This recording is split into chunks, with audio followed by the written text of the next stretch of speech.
ভারতের বিপক্ষে ব্যর্থ বাংলাদেশের ব্যাটিং লাইন আপ। এবারের আসরে বাংলাদেশকে সবচেয়ে দুর্বল দল বললে যেমন ভুল হবে না, তেমনই ভুল হবে না যদি বলা হয় আসরের সবচেয়ে দুর্বল ব্যাটিং লাইন আপ বাংলাদেশেরই। ভারতের বিপক্ষে যেন সেই প্রমাণটাই দিল শান্ত মুশফিকরা।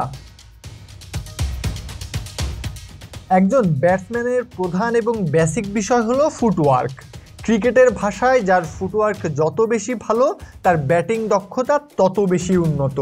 তবে বাংলাদেশের ব্যাটসম্যানদের না আছে ফুটওয়ার্ক, না আছে লেন্থ বুঝে বল সিলেক্ট করার ক্ষমতা। মোহাম্মদ সামির বিপক্ষে সৌম্য সরকারের আউটটা যদি লক্ষ্য করেন, সামি প্ল্যানিং ওয়াইজ বল করে সৌম্যকে ফাঁদে ফেলেছে। অফ স্টাম্পের বাইরে গুড লেন্থে সৌম্যকে টানা বল করে গেছেন সামি। শেষ পর্যন্ত ফোকাস ধরে রাখতে না পেরে একই লেন্থের ইনসুইং ডেলিভারিতে আউট হন সৌম্য। ফুটওয়ার্ক কিংবা শট সিলেকশনের তোয়াক্কাই করেননি তিনি। শান্তকেও ঠিক একইভাবে আউট করেছেন হর্ষিত।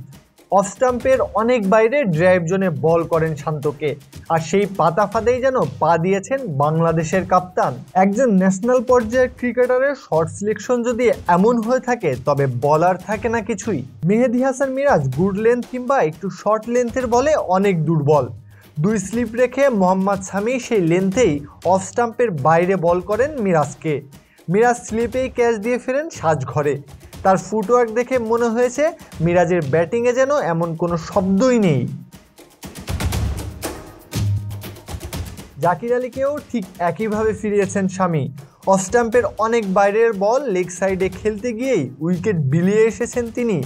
ভারতের বোলিং দেখলেই বুঝবেন ক্রিকেট কতটা মস্তিষ্কের খেলা, বিপক্ষ দলের দুর্বলতা নিয়ে কতটা পড়াশোনা করে ক্রিকেটাররা।